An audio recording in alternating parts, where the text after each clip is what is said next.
Good morning, everybody, and welcome back to the shul. I know that you're very busy. You're either cooking, cleaning, or shopping for Passover. But I want to take a few moments of your time to share an idea with you that I have no doubt is going to make people stand up and think at your Passover table. So consider this.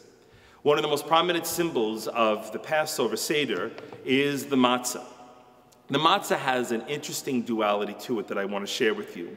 On one hand, we are told that the matzah symbolizes the freedom of the Jews from Egypt, meaning that at the moment that the Jews were permitted to exit Egypt, to go into freedom, the one thing they did was make matzah before they left. On the other hand, earlier on in the Seder, we are told that the matzah symbolizes the enslavement, the degradation, the humiliation of the Jews in Egypt. So I'll ask you, what is it? Is it a symbol of freedom or a symbol of humiliation and degradation? And so along comes a brilliant 15th century rabbinic scholar who was the author of the Me'am Lo'ez, a beautiful book, who says this. Why is it that the Jews made this unleavened bread before they left Egypt? He says because that's all they knew how to make.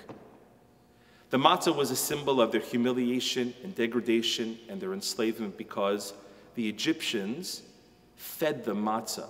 It was the only food they gave them when they were slaves.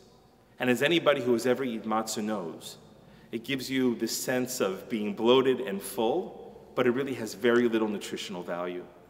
So as the Jews were enslaved, they were fed the matzah, which made them feel full, but they were actually starving to death.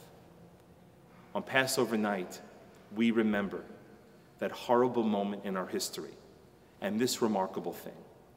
And that is, as the Jews were about to leave Egypt for their freedom, they made matzah. Not because they were given it by the Egyptians, but because they chose to make it.